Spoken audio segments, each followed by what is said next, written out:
All right, everybody. Good evening. This is John Spalding with G1NBC and our holiday countdown for 2017.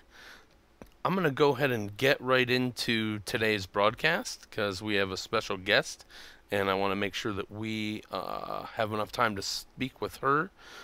Thank you to Stefan Kartenberg for the music of the Christmas Waltz. We appreciate that via Creative Commons distribution license, and we put the link to your original work in the description for today's event.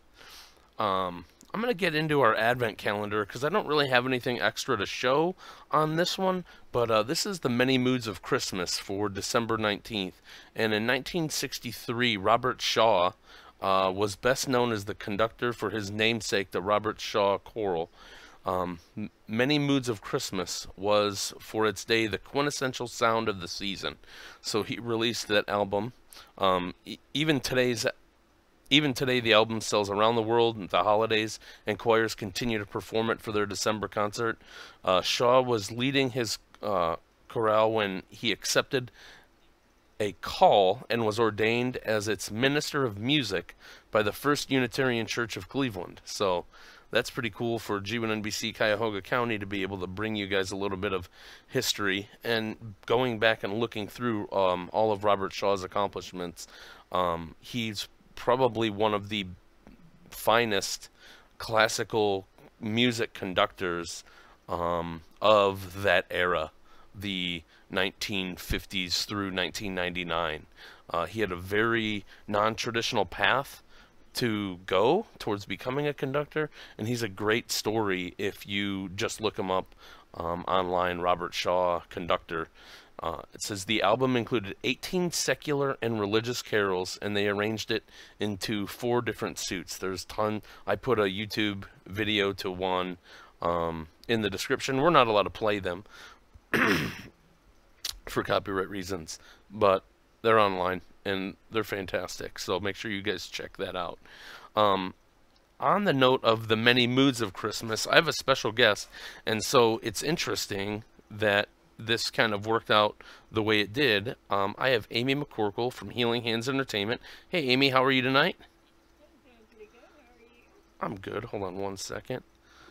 You have to say that again. Hey Amy, how are you tonight? I'm doing pretty good. How are you?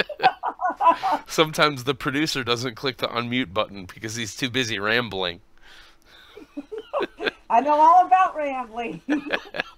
So thank you so much for being here. So when you hear, and you didn't know until a little bit ago when I told you what the Advent calendar for today was going to be the Many Moods of Christmas. What kind of thoughts does that invoke for you when you hear the Many Moods of Christmas? Well, for many, and in the movies and everything, you're always seeing these great love stories or, festive times to bring together friends and family. You have to talk a little bit closer to your microphone just because it's... Okay. And, many times you think of friends and family getting together, you think of opening presents, stockings, Santa, Jesus, and other related holidays like Kwanzaa and Hanukkah and there's several, those are just the main 3 in the United States and the Western culture, but they're not the only ones. But you think of happy times, joyous times. But for people like me who struggle with mental health issues on a daily basis, for me it's bipolar disorder, and so you can either be really up or really down. And with that comes anxiety and irritability. And so you don't often think of those things when you think of mainstream Christmas because nobody really wants to look at those things. Or depression. Depression is high this time of year. People just don't talk about it. People who might not have loved ones in their life, who might not be fortunate enough to have someone in their life that they share these times with. And so it just highlights, see, everybody else is having a good time. Why can't I have that too? And sometimes when you have a chemical imbalance, you don't have control over something may have triggered you and you have no control over your mood. You may not want to get out of bed when everybody else is drinking eggnog and opening presents.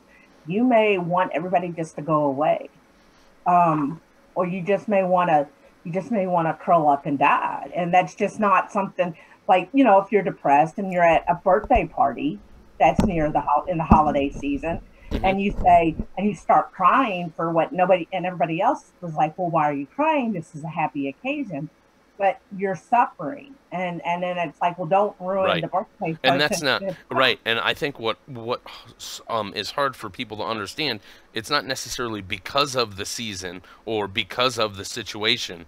It's Right. something that you can't that just it can't be helped. Right. And there's a lot of stigma attached because, let's say you're at a Christmas party and everybody's having a good time, they're celebrating, and then you sit down and you feel, even in that crowd, more alone and isolated than you would if you were at home, with your pet or with your dog or cat, just a small group of you. Maybe you're alone writing, and that is a good enough holiday for you. Hmm. But being around a lot of people just makes you feel lonely. Gotcha. I saw that the I forget the article and the tense of it, but it was really like retail workers suffer from it as well because of them being inundated with Christmas music from like the end of Halloween. Well, it just, I think it's individual. I don't think how Christmas music is such an individual thing. I love Christmas music. I can listen. I used to work retail, and Uh-huh. I was one of those weirdos that loved it from Oh yeah. October till December. Oh Yes. yeah, me too. I mean, it's always on in my car when it's once it's this season. Yeah, but for me, I think a lot of times what happens with retail workers is it's not necessarily the music, but what the music connotates. What it implies, which is if you're working retail, you are dealing with people who are in a rush, people who may not have enough money but are trying to make Christmas work, and they take that, or they're having a bad time of it, and they take that all out on you, Yeah. and you're there, and a lot of times you work longer That's a hours really during good point. Christmas, That's a really and good point. so when you hear that music, it just reminds you of all that awful crap you have to take off of other people so that they can have their good Christmases. Yeah. I have a friend who's totally burnt out from her time in retail, and she lost her husband last year, and she is just not looking forward to the holiday season at all. Oh man. Yeah. Yeah. What is what it tell us a little bit about your work. Underneath we see the Healing Hands logo and the Letters to Daniel logo. So tell us just a little bit about your work and kind of what you're doing. Well, Letters to Daniel is kind of like, it's almost a brand now. I'm trying to stretch out into making myself a mental health advocate as a whole. But for me, my work as a creator, Letters to Daniel started off as a blog, and it was about me talking about my life and dealing with it on a daily basis with bipolar disorder, Hmm. and who was helpful and who wasn't. And, it's all about perspective. I can go back and look at an old post and say, well, I was letting off some rage there. And it helped heal me by talking to others about my own experiences.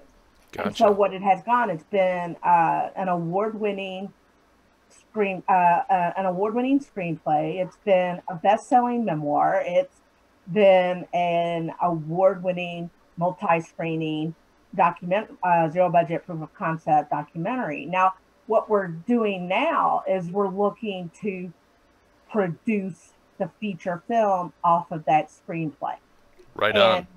and we don't want any pretend people who just want to come and get an executive producer credit or producer credit where they're going to get paid to do the work that you can do, or find someone who really believes in the message of the film. And I've been yanked around. I've Yeah. had people say, oh, if you'll do this and you'll do this, and then then they don't even, they don't even have the courage to call me, to call me. They'll text me or they'll Facebook me. But for something as important and as intense as making a feature film, and Letters to Daniel is about my 15 years ago, how I suffered a bipolar breakdown and how through therapy and meds and the support of friends and family, I went on to become an award-winning, best-selling author, blogger, screenwriter, and filmmaker. And it tells this story through the prism of mine and the co-director and co-writer's friendship. And so I've been trying to make this film for a while now, and it's a hard sell. There's we put in, there is a small romance, but it's not the focus of the film. The focus of the film is the romance, is the relationship, the friendship between the two girls, and how one is suffering with the disease and the other one is also suffering in a way because she's a caregiver, and the caregivers are really the unsung heroes. And for me, that's what writing the script was about. Gotcha. It was like a love letter to caregivers everywhere. And for Missy, it was showing that, even though I had this disease, I was not that disease. That disease, I have it, but it does not define me. Right. And it's also a story about better using that creativity and using our power as advocates and just as people who are passionate about mental health issues to help alleviate the stigma of persons with mental health issues or people that have bipolar disorder, and helping continue to educate people about that. Yeah, yeah. And you want to find the right people to push along with you because, some people, there's a couple of reactions they have when reading the book or seeing the documentary. It's often there is a oh, me too moment, like they relate to it. One is a feel good moment because they don't understand recovery's not an endpoint. It's a day-to-day thing. You still struggle. You have good days, you have bad days. Yep. The idea is to put more good days together than bad days. Absolutely. And through my work and through writing, the act of writing is very therapeutic anyway for me.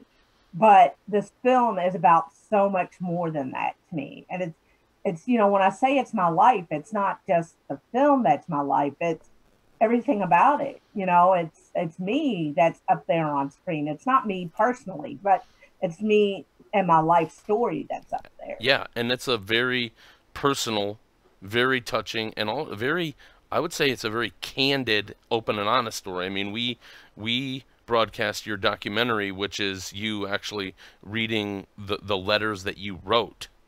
Yeah, it isn't the screenplay. And it's powerful. It's very powerful.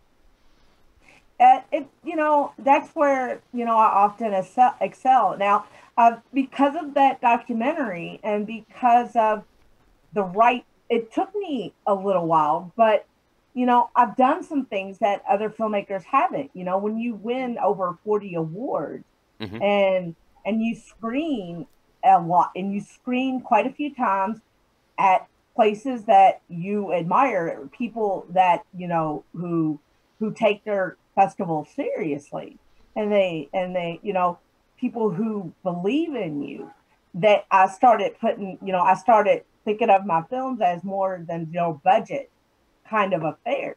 I decided if I was going to make Letters to Daniel, I had to do it right. I couldn't cut corners. I couldn't do a fast shoot. I couldn't do anything, short trip. I had to find me the best cinematographer. I had to find me the best editor. I had to find me the best sound person. I had to find producers who could help me in some way and bring something to the table and help me find the funding I needed for this film. So I didn't need any lightweights. And because if you get a lightweight to me means someone who's purely looking to make a buck off of this film. And if you're just looking to make a buck, this ain't the film for you. No. Because I still need help. I need a lot of help. And I do well on festival circuit, but this is something I really am passionate about.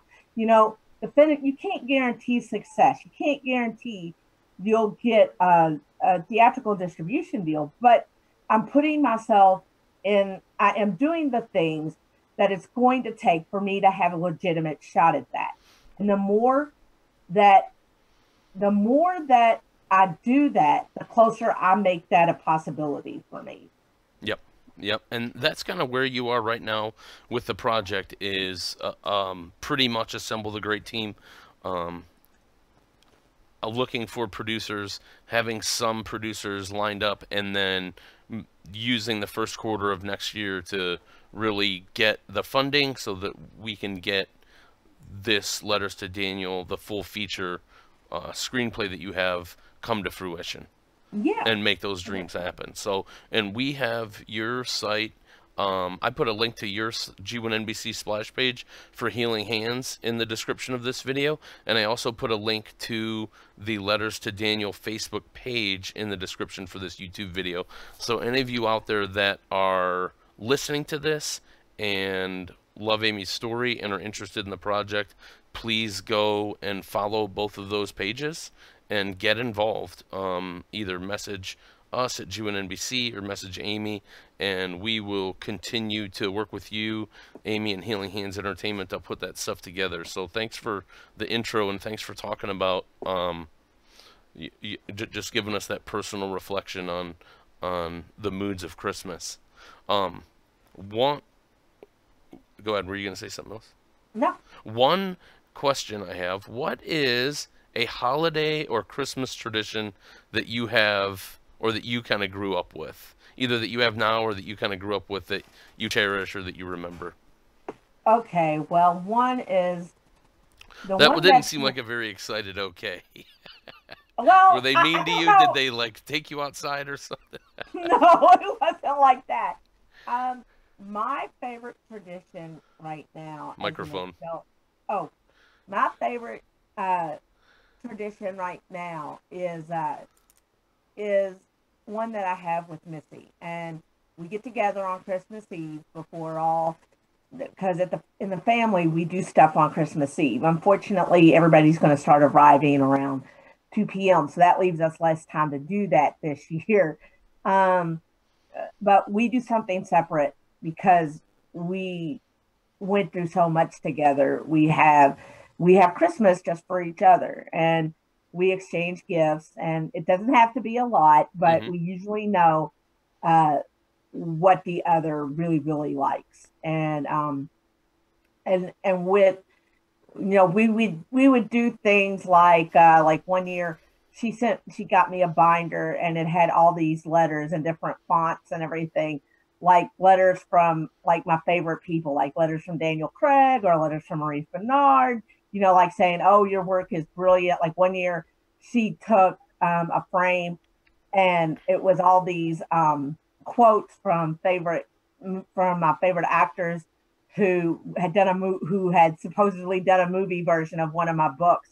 And one of the quotes was, Highlander, B movie hell, she rescued me from all of that, so it, stuff like that, it's goofy stuff, but dream stuff. Now, a couple of times I did hit the mark. Like 1 year, Missy's family really upset me, and so I fired off a really passionate letter to George Clooney, and this was right in between Out of Sight and right before Three Kings came out, and so it was really good timing and everything else. And I mentioned why her family was on my what list. And I also said that stuff that was special about her fandom of him.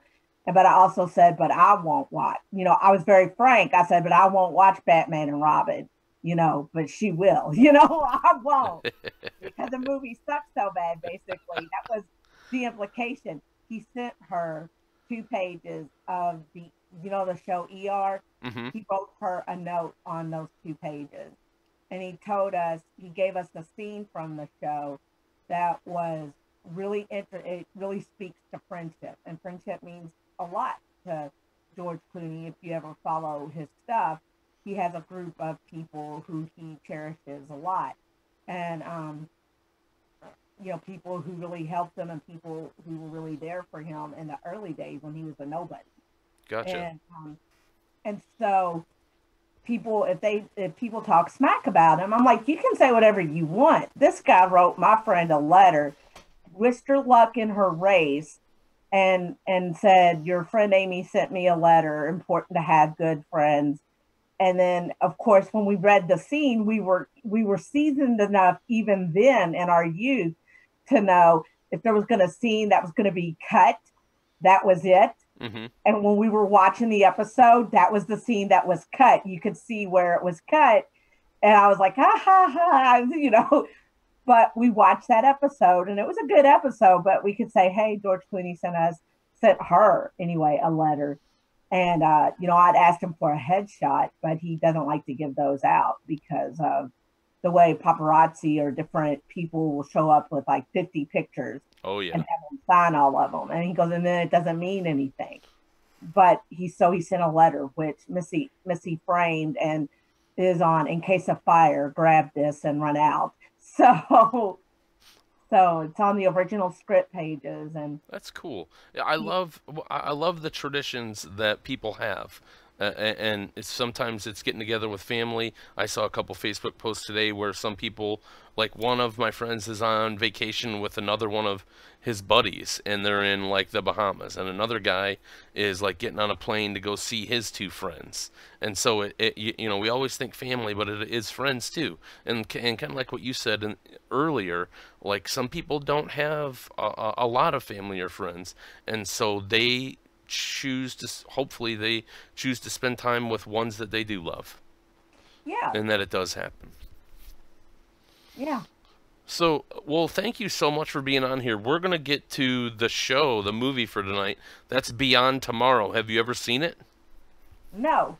So Beyond Tomorrow was done in 1940. It was directed by A. Edward Sutherland and written by Adele Comendini and Mildred Cram, and it stars Harry Carey, Aubrey Smith, and Charles Winninger. I'm going to go ahead and read you the synopsis, and then we're going to get right into the broadcast. So thank you so much for being here tonight, Amy. And you're with Healing Hands Entertainment and have an upcoming full feature film that we are in the process of marketing and promoting called Letters to Daniel. And thanks again. So this is the ghosts of 3 elderly industrialists killed in an airplane crash return to Earth to help reunite a young couple whom they initially brought together. So that means, Amy, when you get out of here, you got to hang up and go watch this movie since you've never seen it.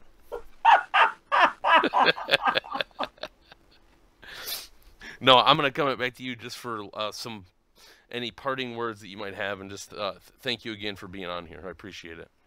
Okay. Well, thank you for having me, and thank you for featuring my project. Oh, that's right. January 22nd. We're showing All in the Family, aren't we? No. What are we showing? Letters to Daniel, the documentary? And Whoops. it's going... And I messed up on live TV. Thank goodness it's internet TV, so... Yeah, and it's going to be available on download. And the book, the memoir, is going an ebook version of the memoir that it's based on is going to be available for sale too on that day. Cool. So. Awesome. Well, thanks for being on again. You have a good holiday. I'll talk to you soon. Okay. All right. Bye, Amy. Bye.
Article 47, please note that the stress of the new Pittsburgh formula concrete is checked by determining the value of FC over BT times KD over 2 times JD, comma, 178,886 times 0.351. No, George. That's 0.315. Thanks. Make that 0.315 times 11 minus 1.25 times 0.883 times 11. Maximum shear, large B, equals 6776 divided by 2. Put them down anywhere, Martin, and run along home. We won't be needing you tonight. We're having guests. Thank you. My hat, Joseph. Oh, wait a minute, Martin. Merry Christmas. Oh, thank you, sir. Thank you. Joseph, Merry Christmas. Thank you. Square inch. This stress is permissible with anchored reinforcements. Anchored reinforcements, my foot, gentlemen. This is Christmas Eve. Fine thing. Come home full of Christmas spirit and find you two grubbing over a lot of blueprints. Why don't you live at the office and be done with it? These specifications have to be finished. Me's yelling for them. Let me out. You girls run along home. Here, Susie. Merry Christmas. The same to you. Merry Christmas, Susie. Merry Christmas, Mr. Chadwick. Good night. Merry Christmas. Merry Christmas. Christmas. Christmas, John. Here. And this is for you, you slave driver. Here you are, Major. Oh, thank you, Michael. Christmas. Nothing but a merchant's holiday. Oh, what the dickens is this? Look at here. Every time I take a cigarette, it plays me a tune.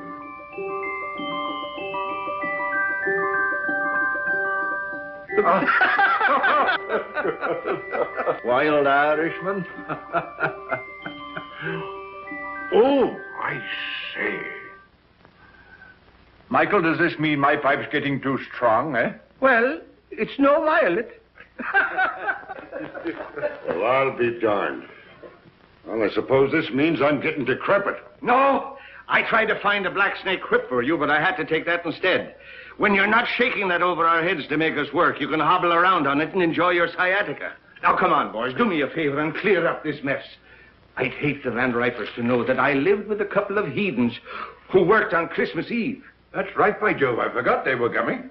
Are Van Ripers coming here? Yes, and I was lucky to get them, too. They're fascinating people. They're world-traveled. They'll give you all the latest news about India, Chad. So come on. We'd better be getting dressed. Joseph, see that the living room gets cleared up. And mix the Tom and Jerry's. Yes, Mr. Aubrey.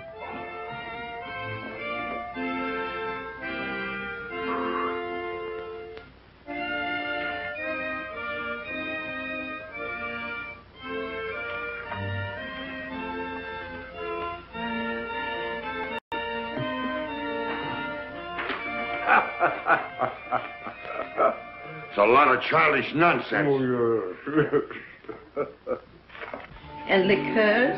Chartreuse and creme de menthe. Don't forget brandy for Major Chadwick. Yes, Excellency.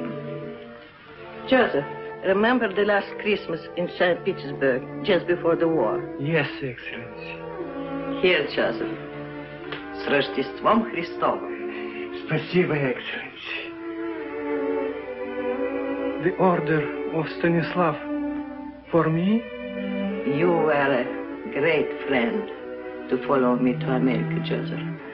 It was no longer my Russia without you there, Excellency. Joseph, when I had jewels and lands and palaces, I was often weary and discontent. When everything was taken away except my life, I learned that the way to be really happy is to serve others, to be needed. So don't be sorry for me or for what was lost. Come, the guests will be here, Yes, and nothing will be ready. Madam Tanya! Here, Mr. O'Brien. Will you please fix my tie? You know, I'm all thumbs when it comes to tying a proper bow. And the tail, oh, it's magnificent. Thank you. Sure, it is magic how you do it.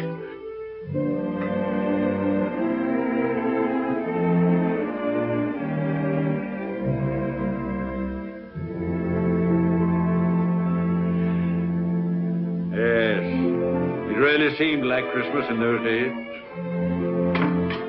What we should have, George, is a troop of grandchildren. Yeah?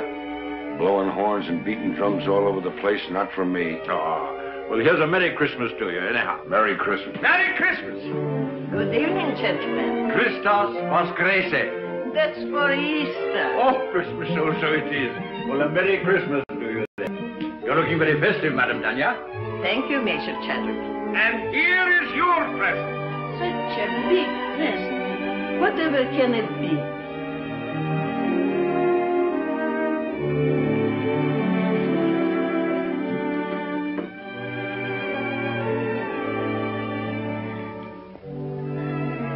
I shall have to sit down. Well, we thought it would surprise you, but we didn't think it'd knock you down. No, George, get a Tom and Jerry for the Countess. Come now, you must try it on and see how it looks.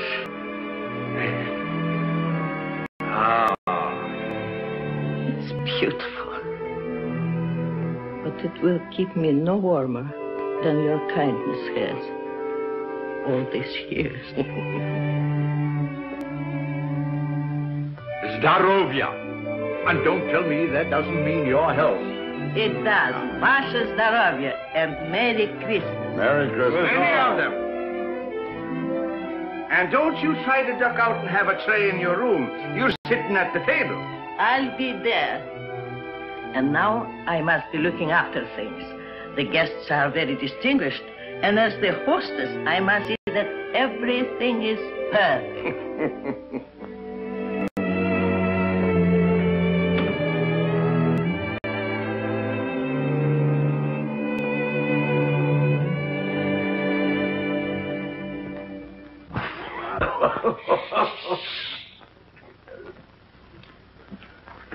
A telegram, sir.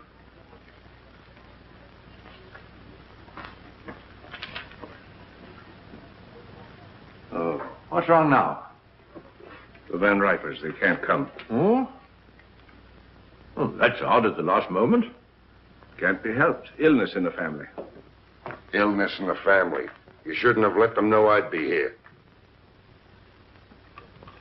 Don't be ridiculous, George. You had nothing to do with it. Didn't I? Oh, I can hear them. George Vale Melton. Isn't he the fellow who's mixed up in the Shreve case? Acquitted? Lack of evidence? Oh, for pity's sake, George, don't be so sensitive.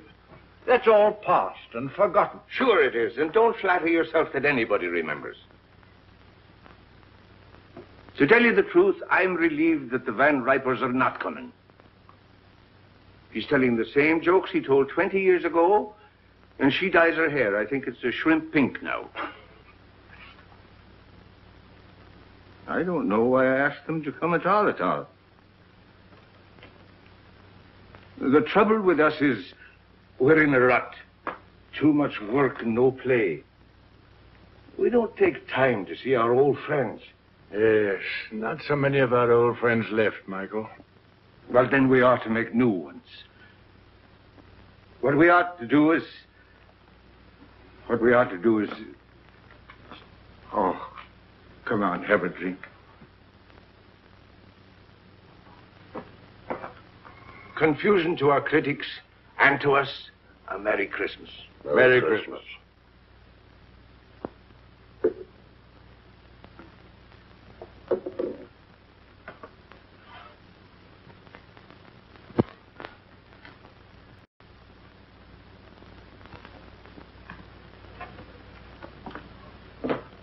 Well, there must be some lonely souls out in that crowd. You're a sentimentalist. Huh, I have an idea, Chad. Get out your cards, gentlemen. What are you up to now? These are some of the gift wallets that were left over with $10 in each of them. Put your cards in them, gentlemen. We'll throw them out of the window, and maybe they'll bring back somebody to have dinner with us. What, strangers out of the street? Oh, there are no strangers on Christmas Eve. Besides, it's better than sitting around and hooting at each other like three old owls in a barn. But not a one of them comes back. I'll take you up on that. Dinner at Pierre's for all of us, and the loser pays. You heard, Chad. It's a bet. That's all right. I can't lose. How long do we wait? Win or lose, we dine at 7.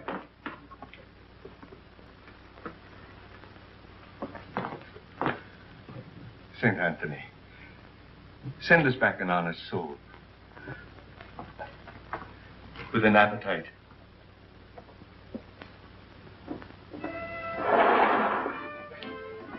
Mine goes first.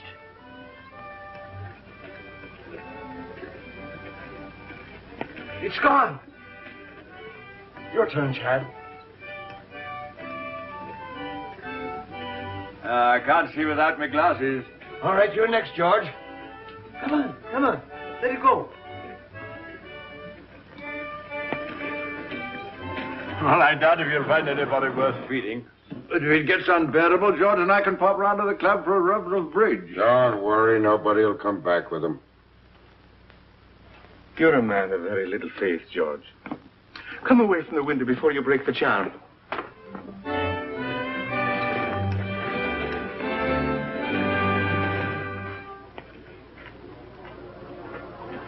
Well, finders keepers.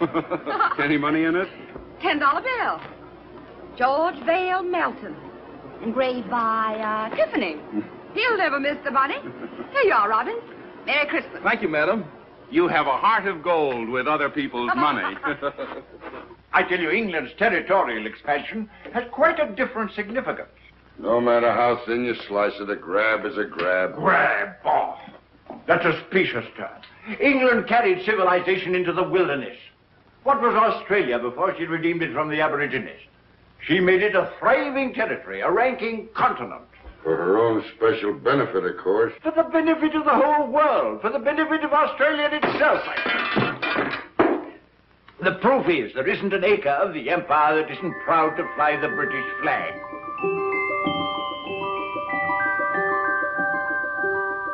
And furthermore, let me tell... Oh, will you stop that noise? Noise, is it? What do you two think you're making? The next thing you'll be digging trenches in the wrong. Yes, but I'm bound to refute his unenlightened bias. Bias my foot. He always takes the other side of the argument to get your goat. What? Well, it looks like you pay for the dinner, O'Brien. Maybe I do. And then again, maybe I don't.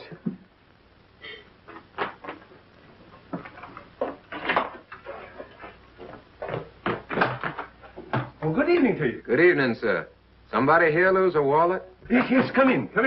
Which one did you... my name is O'Brien. That's the name, all right. There's $10 in it. $10 it is. Here you are, sir. Well, Merry Christmas. Wait. Stay and have a bit of cheer with us. Well, Oh, come along. What is your name, lad? James Houston, sir. Houston. It's mighty nice of you. Well, it's nicer of you. Sir. I mean to bring back my wallet. Come along. Mr. Melton, Mr. Chadwick, this is Mr. Houston. Good evening. Proud to know you, sir. Mr. Houston brought back my wallet. And now he's going to have a drink with us. What'll you have, lad? Oh, whatever you're having, sir. I'm having Tom and Jerry myself. How about you, Chad? Well, just a spot. And you, George? No, thanks. I got to watch out for my back. It really feels like Christmas Eve in here. A mighty nice bar. Oh, everyone, another log. Oh, let me do that, sir. Nothing like an open fire. We always have them down home. You're from the West. Texas, sir. I'm from Oklahoma myself. Oklahoma? Well, I declare. Howdy, neighbor. It's a small world, isn't it? Here. Sit down. Thank you, sir. Chad? Thank you, Michael. Merry Christmas. Merry Christmas. Been up here long?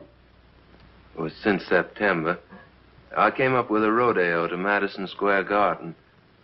Thought I'd stay around and look the town over. Stayed a little too long, I guess.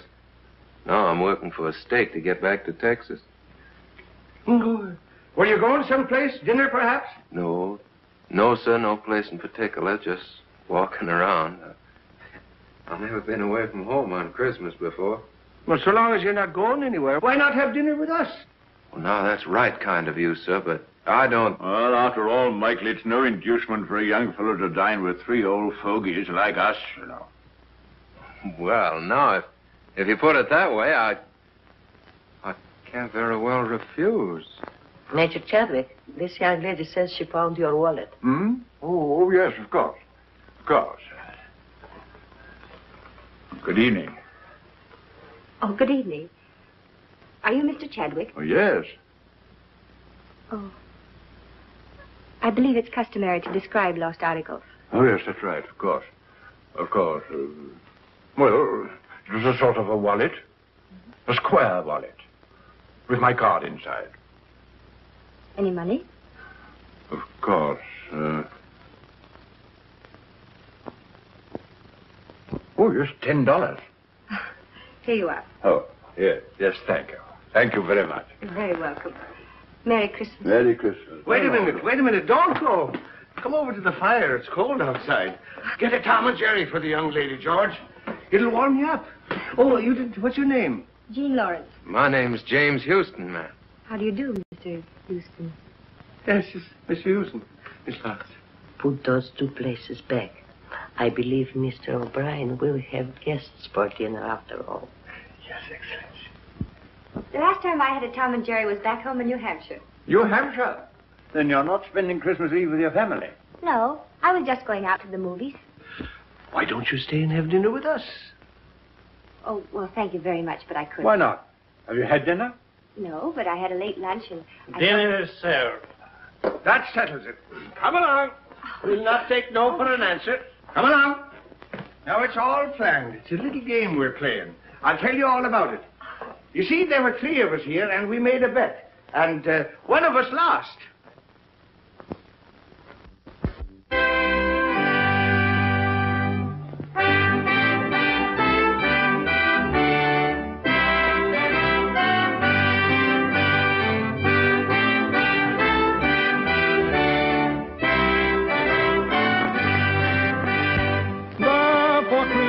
Men be sure, rank or wealth possessing, ye who would now bless the poor, shall yourselves be blessed.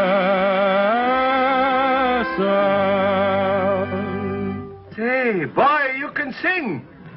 Hey, fellas, come up. We want some music up here. I dream of Jeannie with the light brown hair, born like a vapor on the summer air.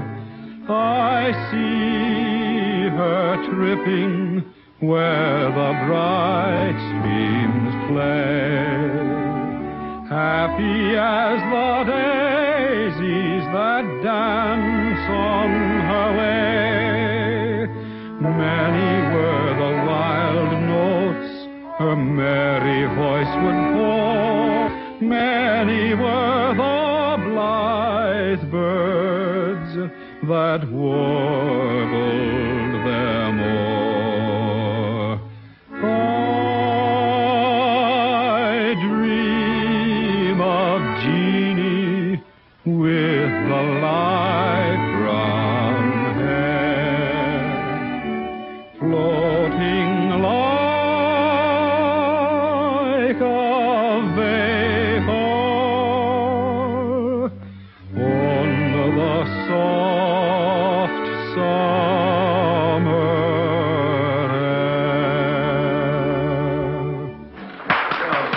I'm going to have a grand voice. He's a real singer. Oh, it's nothing so much. I used to sing a bit down on the range. Come on, let's all sing. That's a good idea. Joseph, Alfonso, and Catherine, come here. We're all going to sing. Sure, come on. How about Jingle Bells? Jingle bells. Oh, jingle bells, jingle bells, jingle all the way. Oh, what fun it is to ride in a one-horse open sleigh. Jingle bells, jingle bells, jingle all the way. Oh, what fun it is to ride in a one-horse open sleigh. Бубенчики, бубенчики звенят. Как радостно, как весело нам мчаться на санях. Oh, che gioia corre con l'autito e il cavallo. Jingle bells, jingle bells, jingle all the way. Oh, what fun it is to ride in a one-horse open sleigh. Jingle bells, jingle bells, jingle all the way.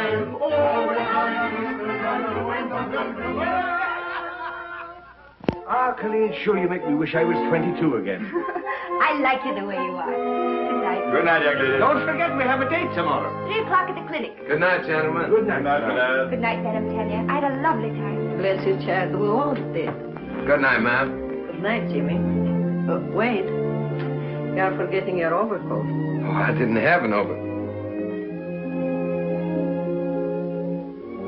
But that's not my overcoat. Your overcoat?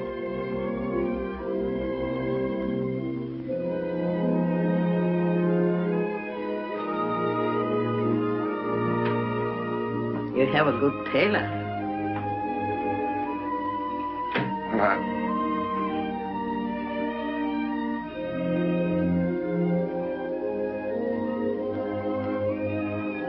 Good night, ma'am.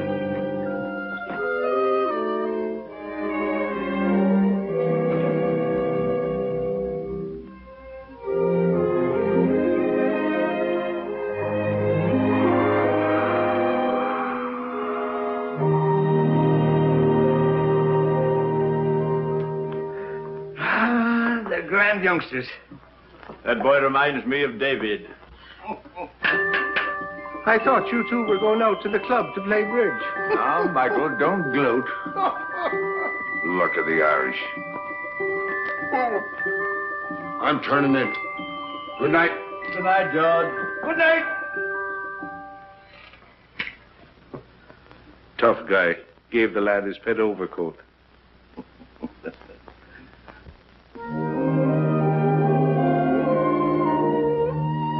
Well, here we are. I can hardly believe it's all been real. Neither can I.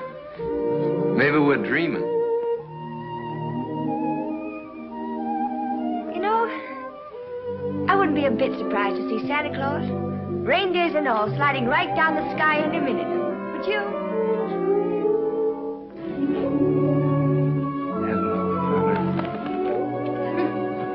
His name's Gallagher. He's Officer Johnson's boy. He loves sugar. Well, I declare that's really something. I never expected to find a girl in New York carried sugar around for a horse. Oh, good evening, Miss Lawrence. Oh, good evening, Officer Johnson. This is Mr. Houston. Oh, so I am. He was just admiring your horse. Yeah, I raised him myself down in Texas. You do, huh? Sure is a pretty coat. What do you feed him, rolled oats? Yep. Yeah, he sure is. You know, I haven't been on a horse for 3 months. I used to live on one practically. I sure would like to ride him. I'm sorry, son, but if the sergeant ever caught me letting anybody ride my horse, I'd be found in a beaten flatbush. Yeah, sure, I understand. Well, it's mighty fine seeing him anyway. He sure is pretty.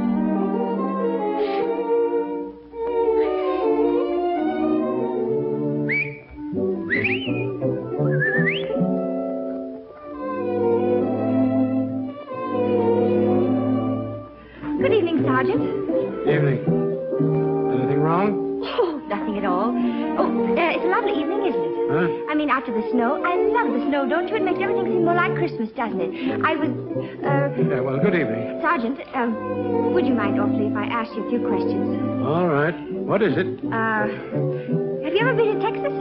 I have never been south of the Battery. Oh, that's too bad. You ought to travel, you know. It's really quite broadening. Yes, well, I'm broad enough now. Oh, Sergeant, do you like children? Well, I bet I had. I've got 6 of my own. Oh, you don't say. You know, I've got 20. Yep. What? That isn't the clinic. I work there. Oh, well, good night, Sergeant. It's nice to meet you. Phew, was that close? hello, Texas. How'd you like the ride? Oh, I liked it. Fine. And as for you, Johnson. Yes, sir? Merry Christmas. Well, Merry Christmas to you, Sergeant. Merry Christmas! Merry Christmas! What else do you do besides feeding sugar to a horse? Oh, I'm sort of a kindergarten teacher. I keep the children busy and amused while they're convalescing. You know, it helps them get well quicker. Do I have to get sick to join your class? I'm afraid you're much too young for that. I hate to let you go. I'll see you tomorrow at 3. Good night. Good night. Oh, Jimmy! Your coat! Oh! Thanks very much for letting me wear it. You're sure welcome. Good night, teacher. Good night, teacher. Oh, here.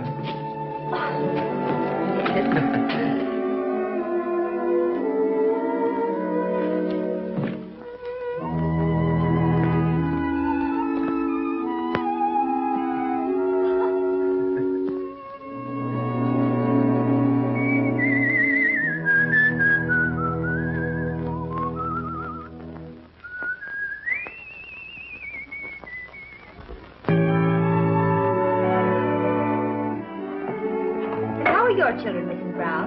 They're just fine, but the little one has the measles and the big one has the mumps. Oh, I'm sorry to hear that. That's a pity, isn't it? Yes, it is. Do you take sugar? Yes, please. Merry Christmas! Merry Christmas! Merry Christmas, everybody! Well, if it isn't Big Chief Raymond the Face himself. Come on and join the tribe. Hello. Hello, and who might you be? I'm Hanson, I'm 4 and Irish. Well, I'm Michael, and I'm 64, and I'm Irish, too. And Irish, too. Who's an Irish, too? I And then the elephant said through his big, long nose, I want to be the king.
Don't I have to pick up the bottles? The boy will attend to that. We have to pick up the bottles.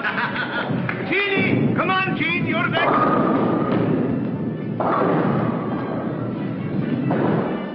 Here, hold my coat. I'll show you what a bowler I am. Never mind bragging. Right, old fella. Shoot the works. Stand clear. What a champion. 1, 2.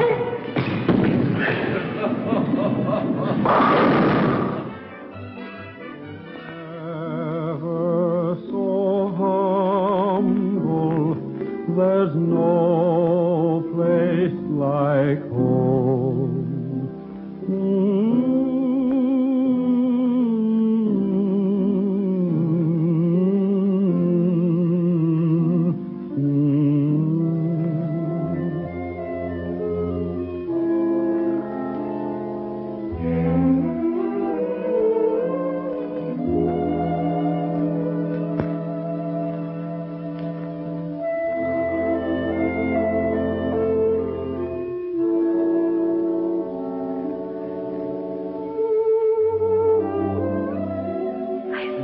Seen them have such a good time. I'm grateful to you both.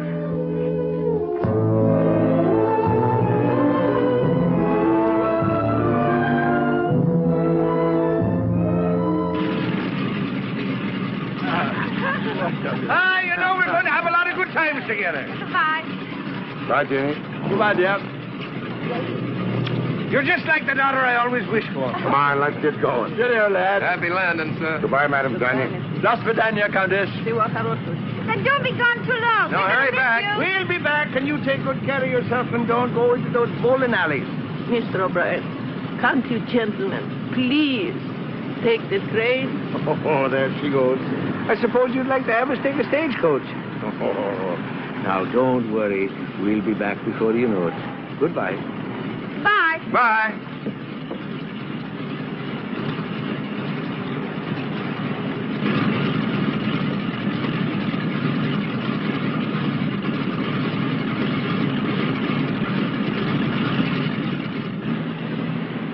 I wish they were taking the train. Oh, don't you worry. They'll be all right.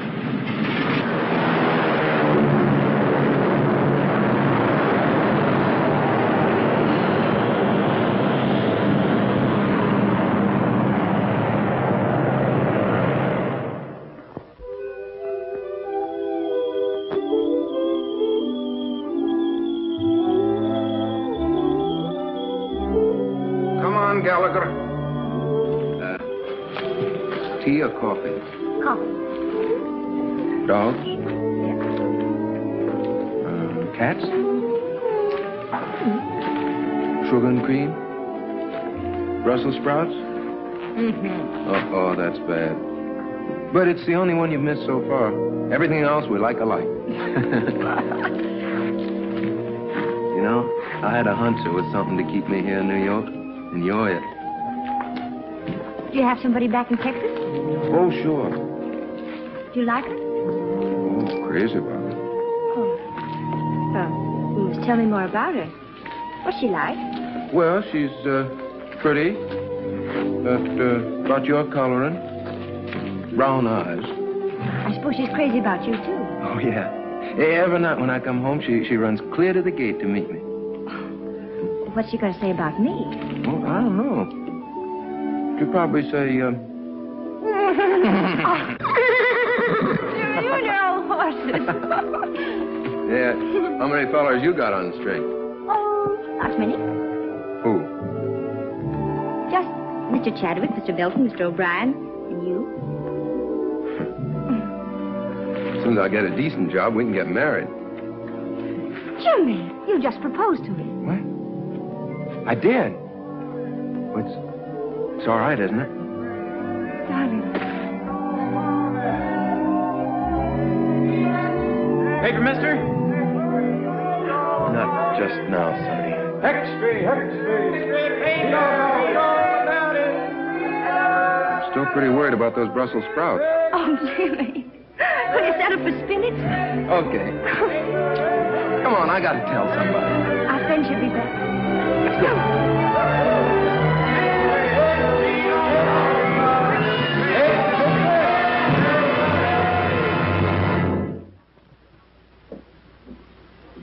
We had hope until an hour ago.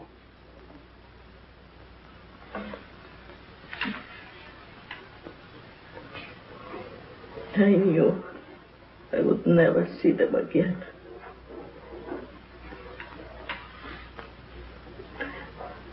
Somehow, I knew.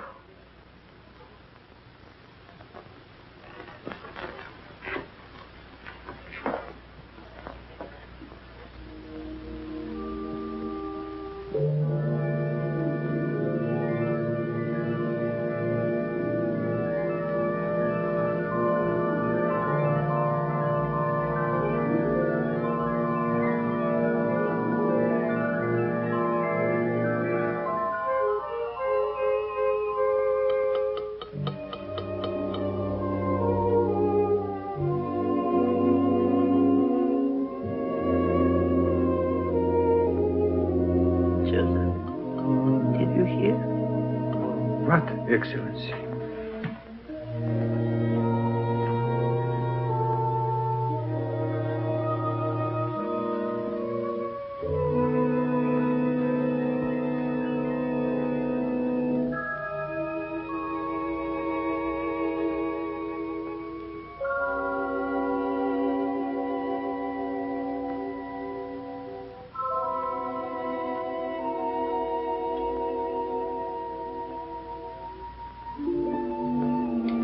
Keep the tobacco jar filled, Joseph.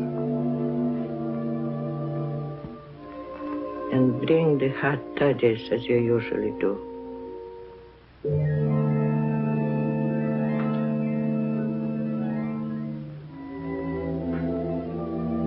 I know you are here. I cannot see you or touch you. But I know you've come home.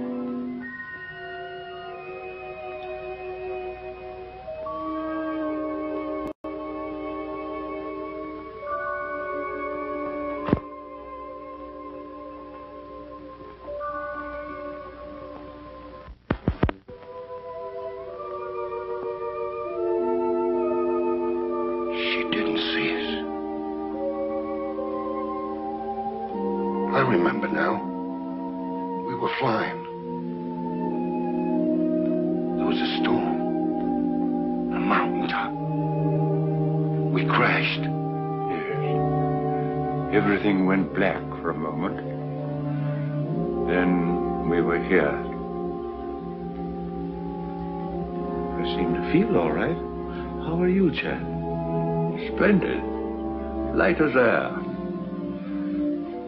My glasses. They're gone. I don't seem to need them. So this is it. Sure, it's no more than walking from one room into the other. How's your back? Oh, look at him. And my feet don't hurt. And I can see right through you, George. You always could. And now do you believe in the immortal spirit of man? It's just the habit of being here that brought us back for a while. For a while. And then what? You're not afraid, Chad. No. Only curious as to what comes next. We'll find that out when the time comes. Oh, are we still in partnership? Looks like we're out of business. Yes, and good riddance, too. Oh, Jim, don't be ridiculous. You can't have three best men. Who says I can't? Why can't I have three best... Joseph? Joseph, do you see why I can't have three best men if... What's the matter, Joseph? You have not heard?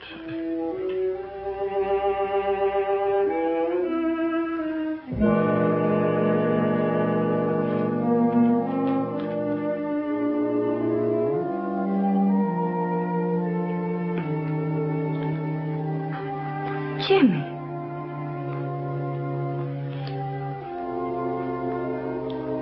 It can't be, Jim. It can't be.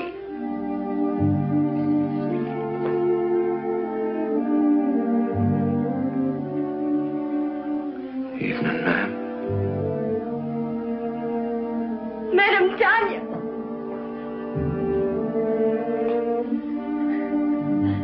They loved you both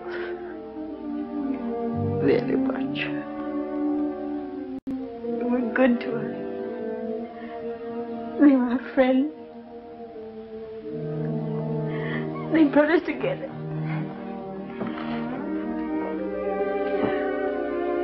We came to tell them. Oh, Jim. Jeannie. Ah, poor kids. They've come to tell us their good news. Strange seeing it from this side. There's no pain for us, except our grief. Everything seems faint and far away, except loving people. Madam Tanya. Madam Tanya.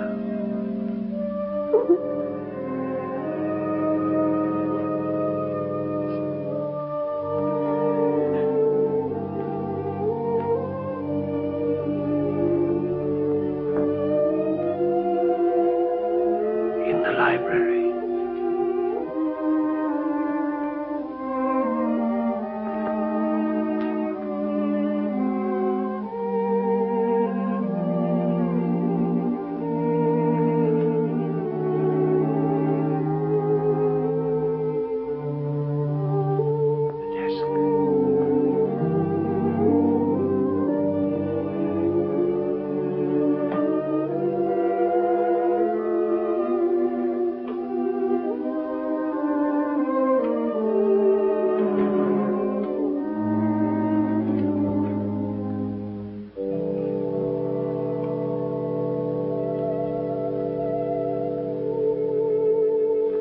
What's going on? Left them a couple of bonds. Enough to get married on. Shouldn't have done it. Money's bad for kids. Don't forget, you still owe us a dinner from the last time you were wrong. Dear Jimmy and Jean, accept this gift for the happy day. I can see in your eyes it's not far off. You have our blessing.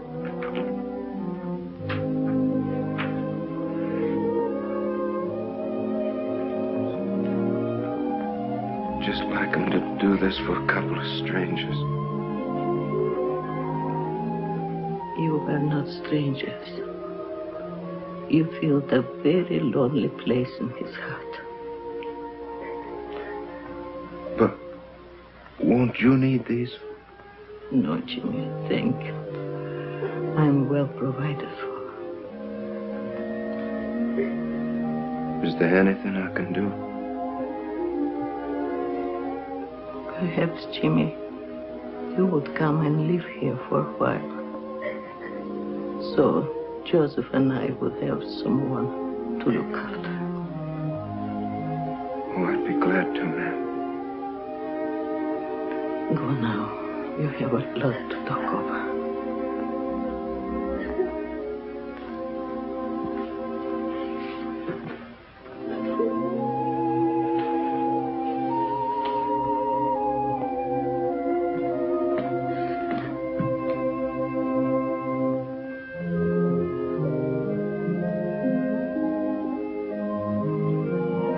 I see them up there.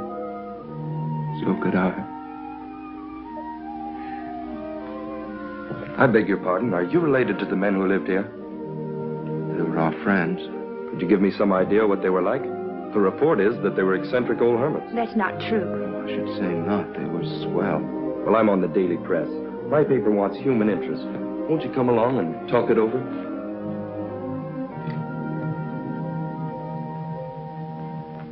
Station WRC National Network, New York City. You have just heard your radio reporter giving you the latest news flash from the WRC tower.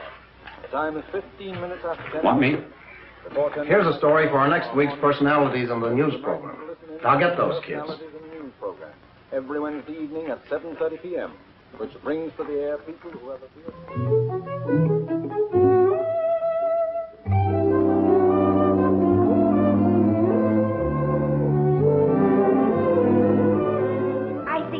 Madam Tanya, don't you?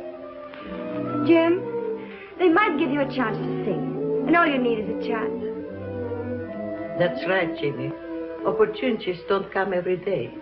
What about Jean? It says in the telegram they want her, too. Oh, I couldn't. I'd be too scared. Go ahead and see what they say. Darling, if they let you sing, I know you'll be a hit. You'll be famous. We'll be rich. You'll be able to buy that big ranch with 1 million horses. Madam Tanya can come stay with us. Yeah, we can all live happily ever after. I still say he'd be better off back in Texas, on the ranch where he belongs. Well, I agree with Michael. The boy's got talent. Why shouldn't he do something with his voice? Sure, and why not? What's wrong with him being a singer? The world needs music just as much as it does buildings and bridges. Well, all right, have it your way. And I'm not in favor of it. My name's James Houston. I received this telegram from Mr. Barrett. I'll tell him you're here. Thank you. Mr. Barrett, Mr. Houston is here. Mr. Houston, you may go right in. Thank you very much. Oh, I'm... Aren't you going to pick it up? I sure hope I didn't do any damage, Miss Terry. Oh, that's all right. Where have I seen you before? Oh, probably in the paper. Mm-hmm. Well, Texas, are you going to sing on the air? Well, I hope so. Well, let me know when you go on. I'd like to hear you. My telephone number's on there. Good luck. Why, thank you, ma'am.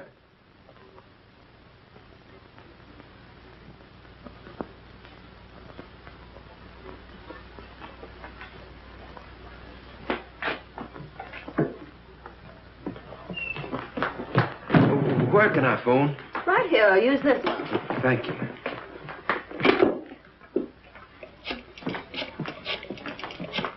Oh, Jimmy, really? Yeah, they're going to put me on the broadcast tonight. Yeah, I'm going to sing. Oh, darling, I know you'll be good. Would you call Madame Tanya and tell her? I've got to go practice. I mean, rehearse. Yeah, I'll come by and pick you up after it's over, and we'll go celebrate. Bye, honey. I'll be singing to you. Goodbye, and good luck, darling. Twitchell! He's going to sing. Sing? No, not him. I mean Jimmy. He's singing tonight at 7:30. WRC. I've got to tell all the nurses. Is my wife here? Honey, she's over 9 years old. This is a children's hospital. Hello, Mom. Mama. Yeah. Mom, what I called you about is a surprise. Yeah, I want you to tune in on WRC at 7:30, New York time tonight. Yeah, what? Oh, no, Mom, I don't need 'em. No, but, Mom, it's not cold enough for 'em. But, Mom, people don't wear 'em in New York. Yeah. Now, don't forget, Mom, 7:30 tonight. Yeah. Goodbye, Mom. Thank you.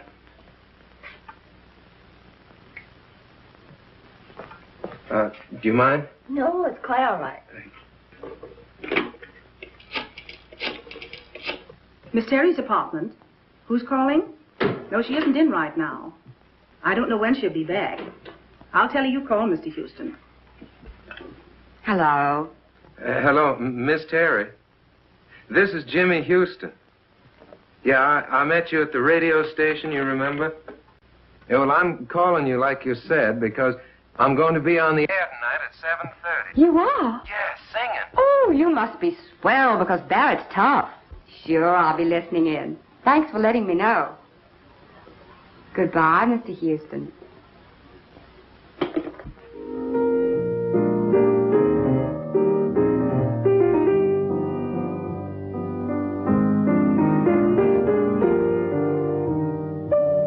Sounds pretty good. Pretty good. It's a hit. We can go into a fast rehearsal just as soon as Tony Marshall returns from Florida. Oh, poor old Tony. He'll be making his entrances in a wheelchair pretty soon. Don't worry, he's had his face lifted. Besides, he still brings them in. What about some dinner? Oh, it's 7:45. 7:45? Wait a minute. There's something I want to hear if I haven't missed it.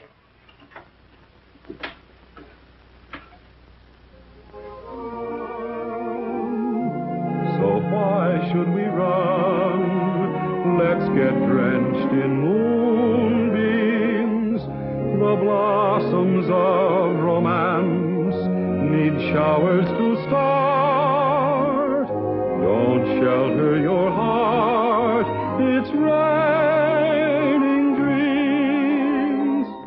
I heard the thunder crash the moment we kissed, and now that we've kissed, it's raining dreams. I saw the lightning flash and light up the skies, or was it your eyes? It's raining dreams. We're caught in a moon shower with no place to run. So why should we run? Let's get drenched in moonbeams. The blossoms of romance need showers to start. Don't shelter your heart, it's raining dreams.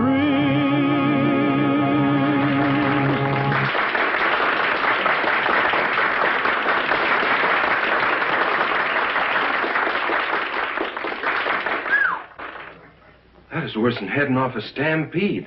How was I? All right. Here they come. Hello? Oh, yes, Miss Terry. Yes? He's here. You're doing fine. Hello? Oh, thank you. Well, it's nice of you to say so. Oh, I mean it. Really. Oh, just a minute. My producer, Phil Hubert, wants to talk to you. Hello, Mr. Houston. Yes, this is Phil Hubert. Well, you're very good. Thank you very much. Well, I'd be glad to, sir. Yes, I have the address. I'll be up there directly. Goodbye. Well, we can't go very far wrong with a voice like that. Let's see, we could build him up on the radio, and then I'd get Kelly busy on the publicity. And if he looks like you say he does, I think maybe we've got something. I think we've got something. Jimmy! Darling, you are marvelous. Oh, thanks, honey. But you don't know the half of it. I'm on my way now to see a fella about my singing. Yeah, I just came by to tell you. I can't stay. I gotta go right away. Goodbye. I'll phone you later. Goodbye. I'll be waiting. Well, hello. Oh, evening, ma'am. This is Mr. Hubert, Mr. Houston. Proud to meet you, sir. Hello. Congratulations. You stopped the show. Oh, no, ma'am. I reckon it was fixing to stop anyway. I came on at the end. Oh.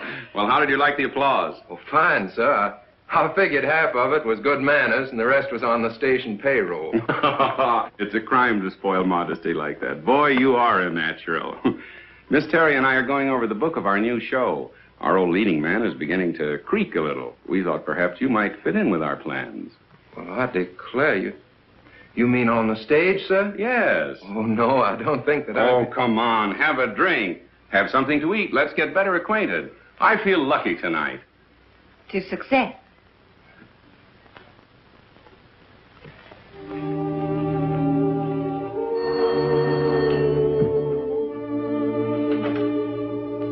Hello? Oh, I'm sorry. Dr. Brown is on day duty.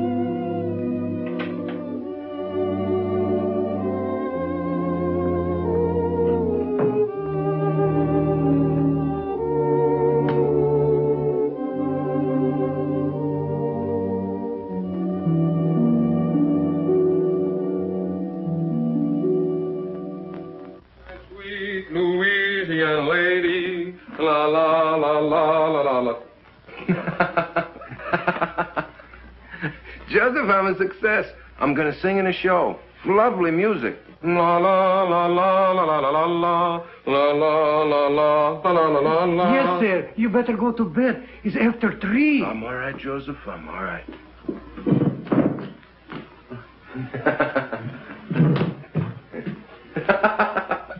Good night, Joseph. Good night. Good night. La la la la la la la la la. Oh, well, why not? Who wouldn't celebrate? He's getting his chance. Yeah. Chance to get mixed up with a lot of cheap people who turn his head and make a fool of him. He'll drink too much and he'll laugh too much. He'll lose his way. Well, two sides to it, George. The way I see it, he'll give people a lot of pleasure.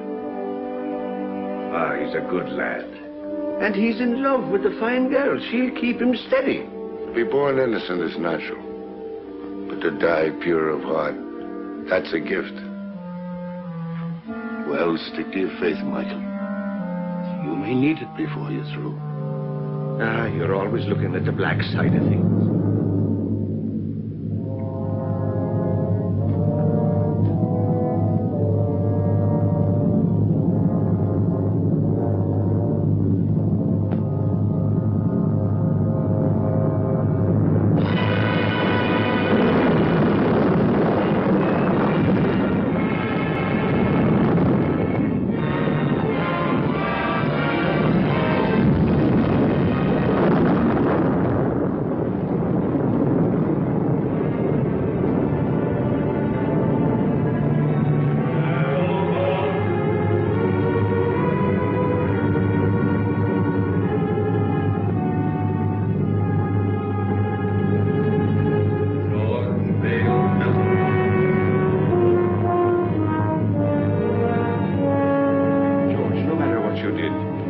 you're sorry for it, no power of darkness can touch her. If you'll only say you're sorry, John. What I did needed doing. I have no remorse. I never did have. And I'd be a hypocrite to say I'm sorry now.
Come in.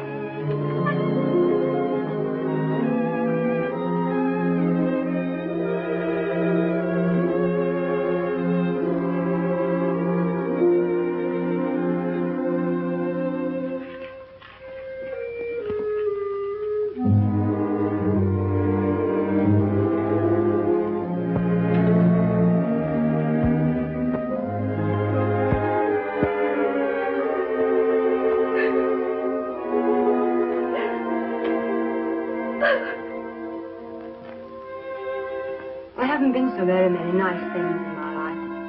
My parents were divorced. I was on the stage when I was 14. And then a bad marriage. It's a tough struggle. Success and applause isn't everything, Jimmy. Sit down, Jimmy. Sometimes I get homesick, too, for someone of my own. Someone who really loves me, the way a woman wants to be loved. Oh, she's the smooth one. Smooth as silk, that one is. Every move, every word is figured. I want someone who really loves me the way a woman wants to be loved. Oh, and him taking it hook, line, and sinker. Oh, I've made an awful mess of it. You got to help me, Chad. You got to help me bring the boy back. Chad. I heard something. Sure you heard something. I've been talking to you right along. It's the old bugle call. The last burst.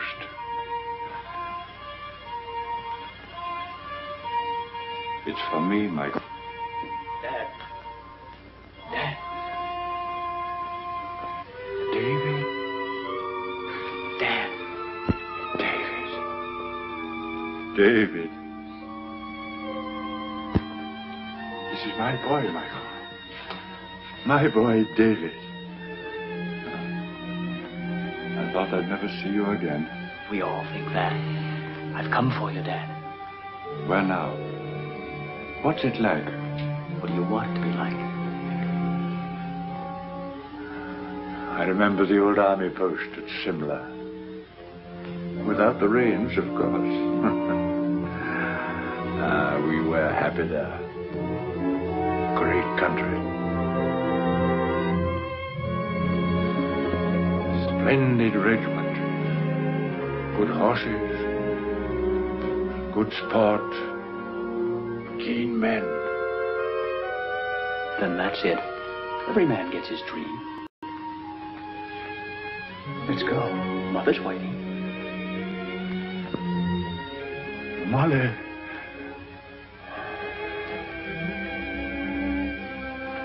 Good luck, Michael. Goodbye, Alan. No, not goodbye, old fellow. We'll be seeing you.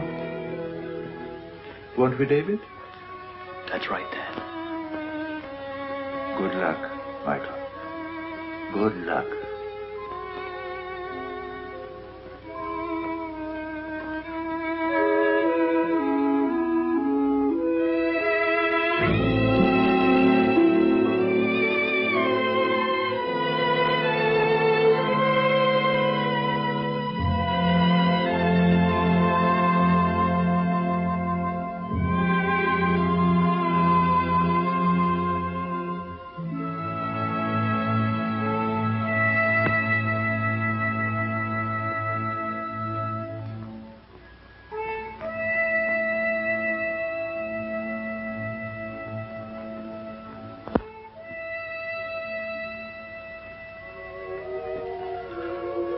Ah, don't cry, Jeannie.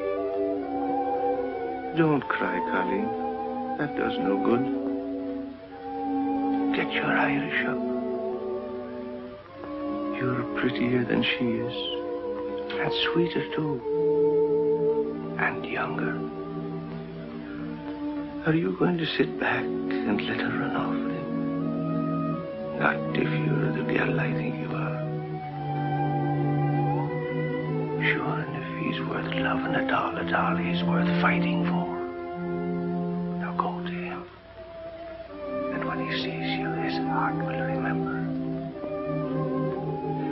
Put on your pretty things and go to him. Go now, Jeannie girl. And good luck.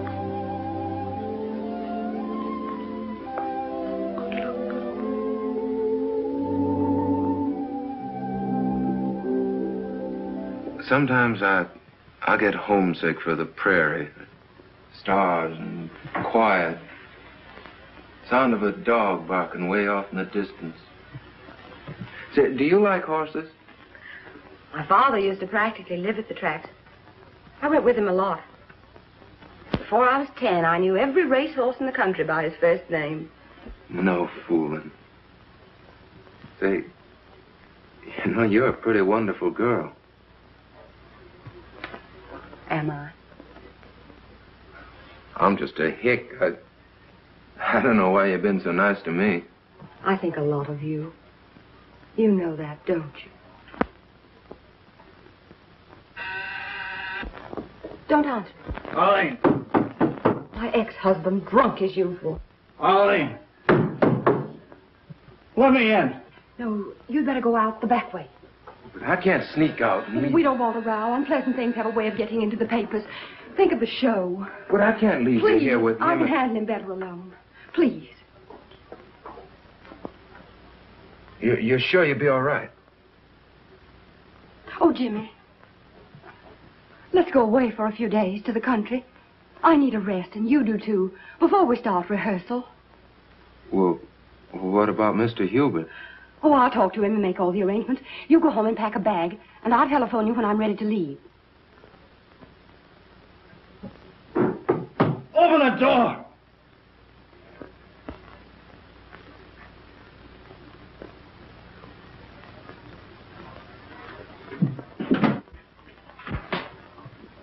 I thought so.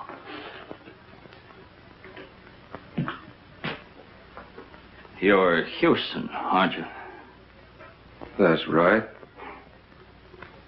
You don't look like you've been sneaking out of back doors very long. She doesn't want to see you. Get going. Okay. You'll find out.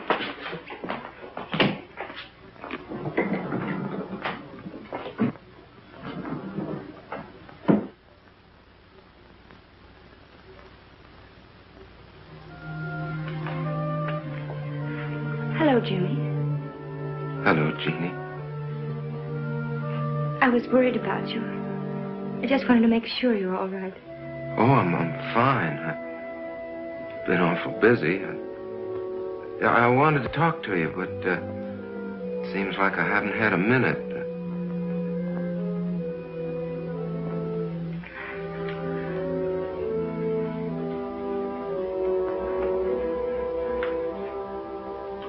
You're looking mighty fine, Jeannie.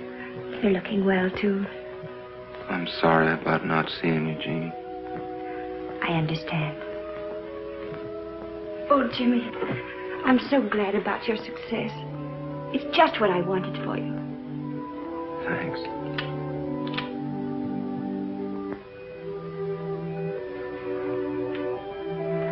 Everything happened so suddenly, Jeannie. Maybe later on, when things quiet down and I sort of get my breath again,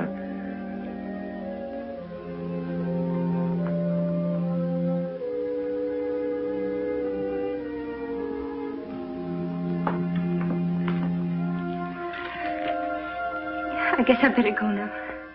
Goodbye, Jim. Good luck.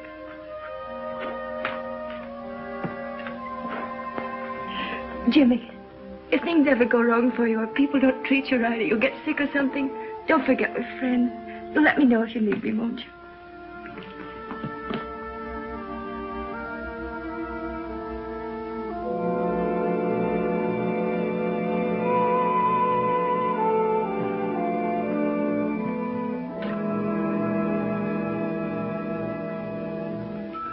You fool. Go after her. Don't let her get away, Jimmy.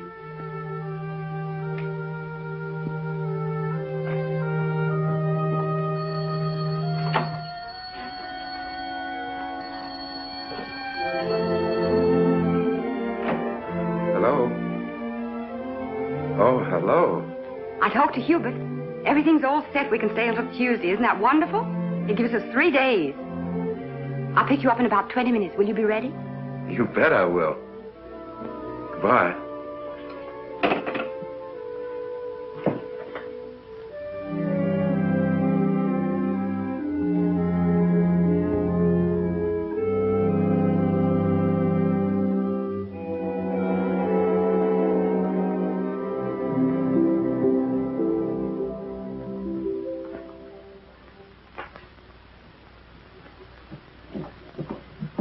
If there's anything important, you can reach me at the Pinewood Inn. But I mean important.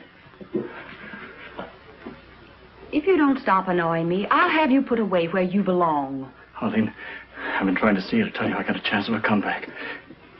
Miller's got a show. He's going to give me the lead if I can get on my feet again. And, well, I can't do it alone. Miller's going to give you a lead. Yes. What are you trying to do? Kid me? Look at you. I knew you wouldn't care. I know there's someone else now. There's always been someone else. But no one loves you the way I do. Arlene. Arlene, Take your hands off me. But Arlene, please.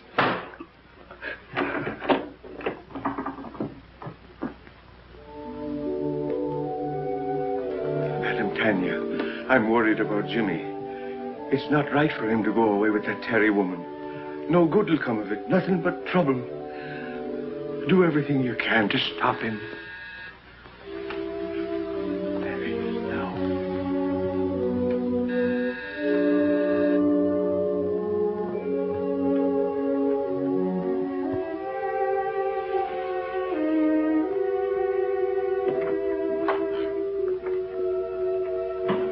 I'm Arlene Carey. Is Mr. Houston ready? I shall see.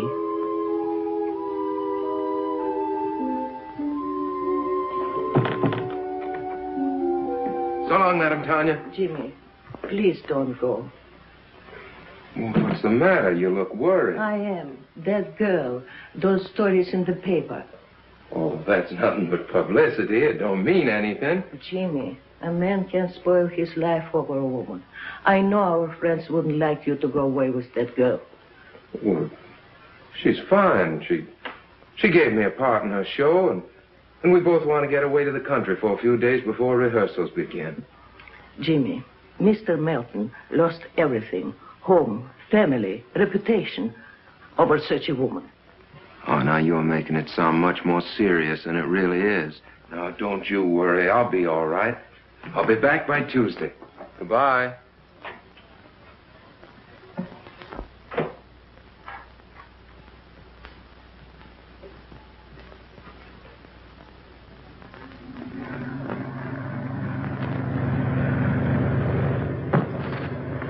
What was that?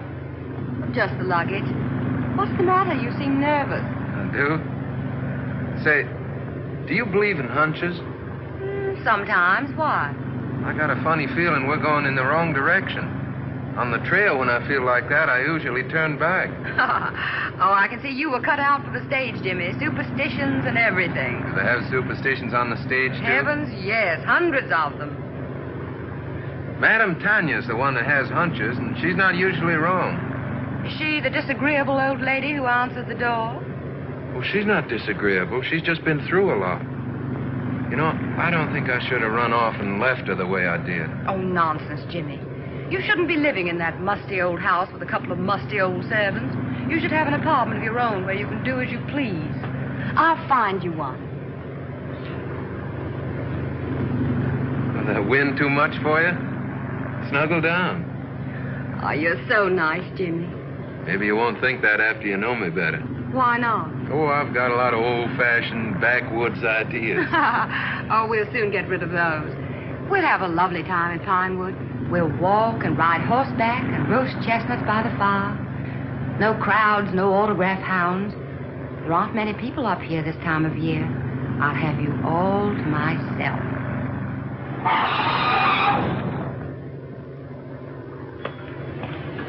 How far to Pinewood Inn? About 5 miles. Where can I get a drink? Right around the corner. Fill it up. I'll be right back. Yes.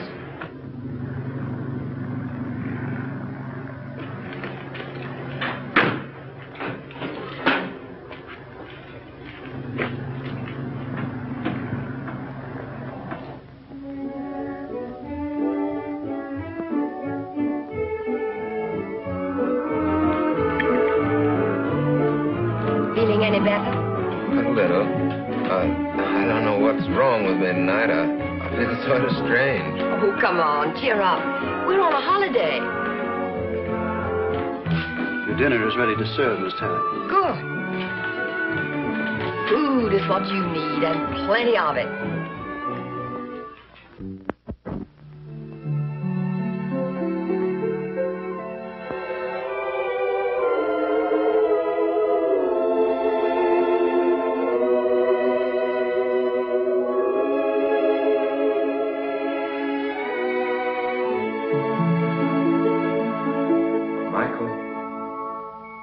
Michael O'Brien. I'm here.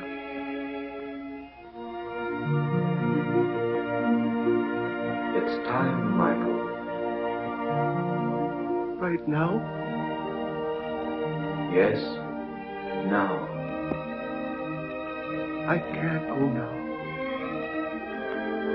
You're called only once. But I can't leave Jimmy. He needs me. There's trouble coming. I got him into this. I must get him out. It means you will linger in the shadows of Earth for all time. I can't go now. I can't. So be it, Michael.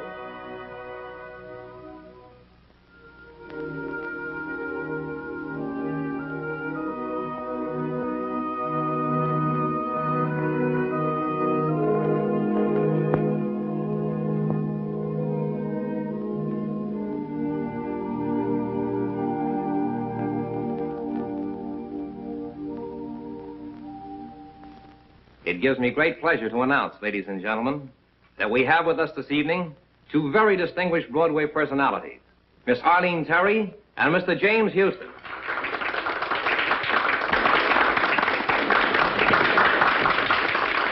Get up and take a bath.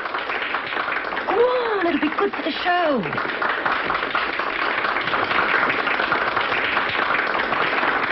if we try hard enough, we may get Mr. Houston to give us a song.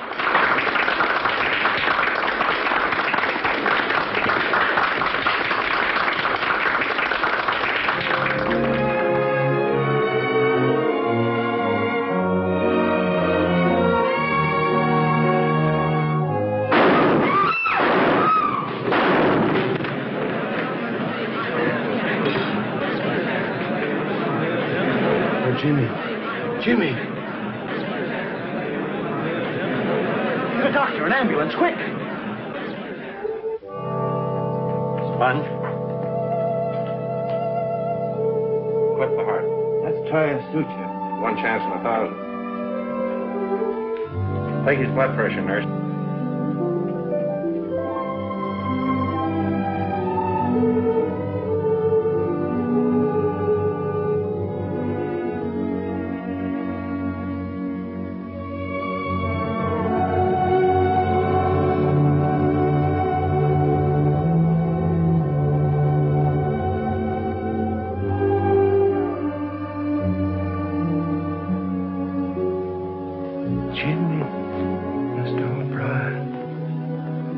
Jimmy, why didn't you listen? I tried to warn you. Jeannie.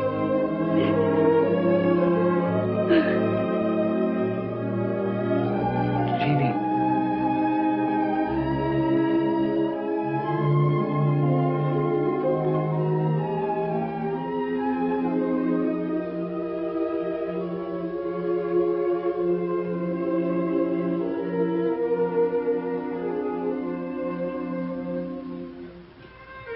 You shouldn't cry like that for me.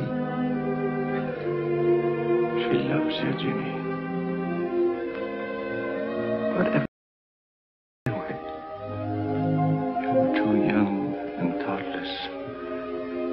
And success came too sudden. And that woman, she's gone. She had no soul at all to go on with.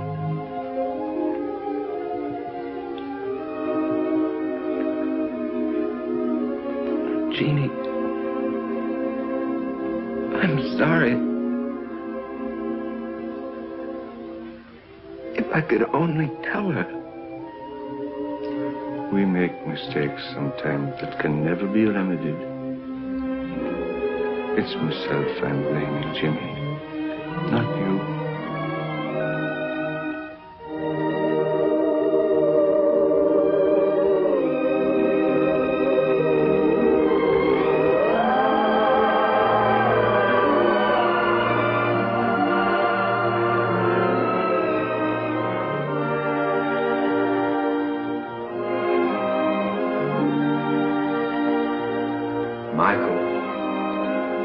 Michael O'Brien. You've come back. Your mother would give us no peace until we came back for you. If it isn't asking too much, could you be doing me a favor before we go? Could you give the boy another chance? He's a good lad. And he's learned his lesson. Give him a chance to live. So be it. Let him go back. Come along, O'Brien. You're the stubbornest soul we ever loved.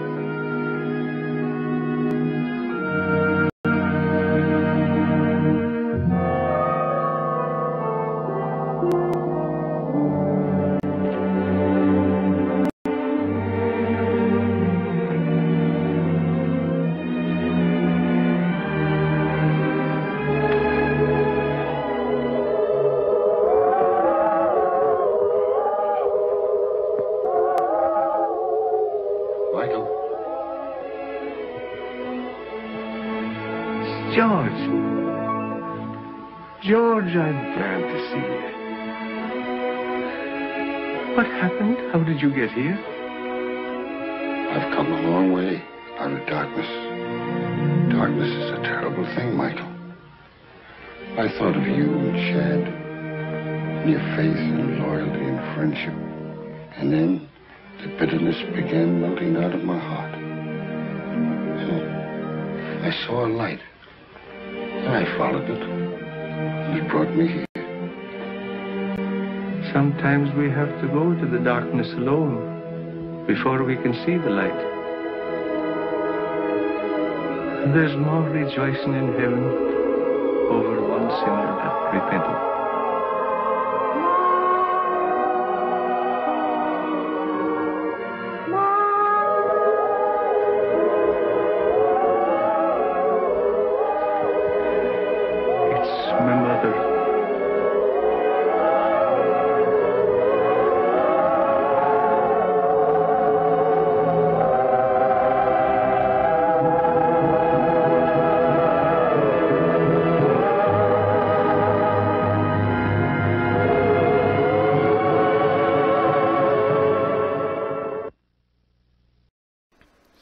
Alright guys, that was Beyond Tomorrow. I apologize that most of you who joined live during the broadcast didn't get to watch it. Seems like there were some content issues detected or temporarily blocked because of copywritten audio and video. I apologize for that. It was under my assumption that this was a film that was in the public domain. So we are going to see who actually put that claim in and see if we can't clear that up moving forward.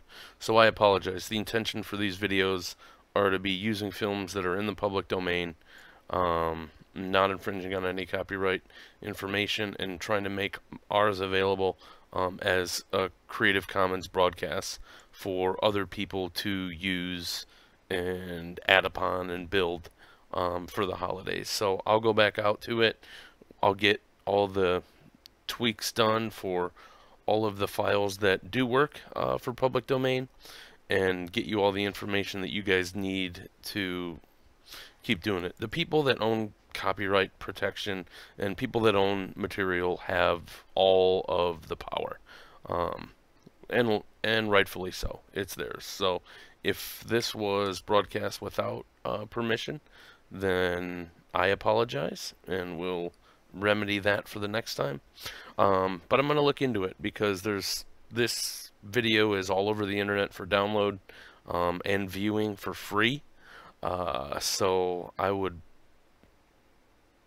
be shocked to know why they would block this film for my live audience, which is really not that big. But it could be bigger if you subscribe to G1NBC Ohio. I would really appreciate it. Tomorrow's broadcast, it's gonna be like 4:30. I know it says 3:30, but it's gonna be 4:30 tomorrow. UCS&G Endeavors there is our promotional sponsor.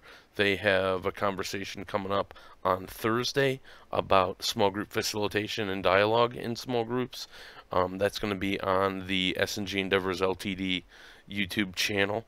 We'll have more about that, tomorrow.